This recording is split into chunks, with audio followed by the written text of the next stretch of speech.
right, so I'm placing my brie in the center of my thawed out puff pastry. Now I'm gonna go ahead and grab some pumpkin butter. I found this at Trader Joe's. Now if you can't find pumpkin butter, you could use an apple butter or even some cranberry sauce. And we're gonna spread that right on top of our brie. Ooh yeah, this is gonna be so good.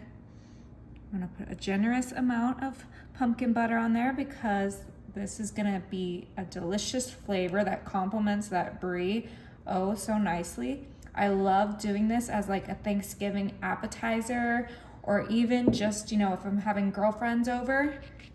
Okay, go ahead and grab your corners and we're gonna start covering up that brie, just like so. Let's just cover up that whole entire brie with our pastry sheet best we can, just like this. We kind of want to keep a round shape with that brie, and I thought it so it'd be easier to manipulate and just really pat that down, just like so, and we're gonna flip it over. Oh wow, you did that perfect. Yep.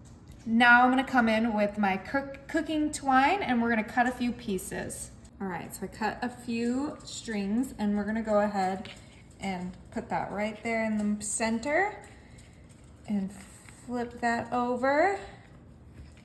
And we are going to tie our cooking twine tight around our little puff pastry filled with brie.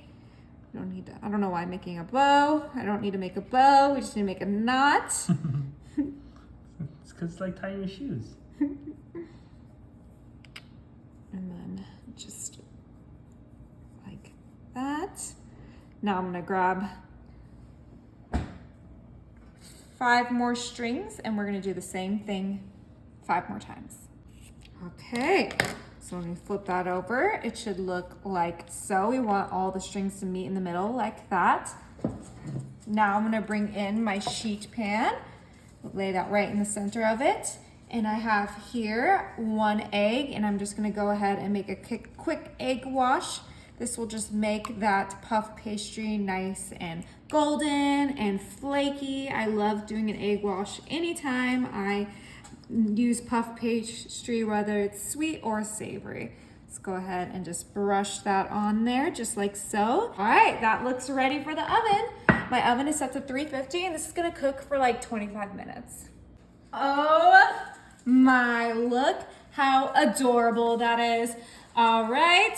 Let's just quickly try to get these little pieces of string off. It's a little crusted from the egg, but that does not stop it. Ooh, be careful, do not touch that pan. We just put this out of the oven. It's hot. Yeah, she's hot. It's hot and ready. It's hot as me. So I'm hoping that our brie is completely melted in there and that puff pastry is just gonna be light as air. Ooh. You know what it looks like? What? I'm not gonna say. I know it, but it looks pretty cool. Okay, transfer it right over here. And I'm just gonna go ahead and pull those strings out just like this. Whew, very gently.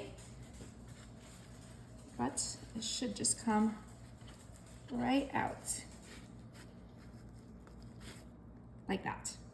All right, now, if you haven't guessed it yet, this is a pumpkin, but our pumpkin does need a little stem.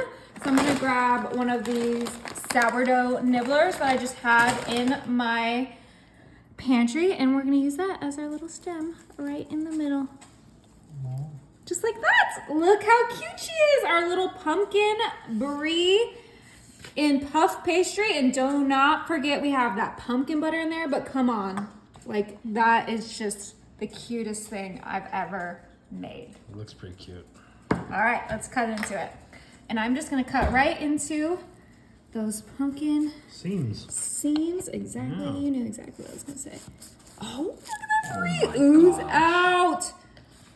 Oh my gosh, I'm salivating.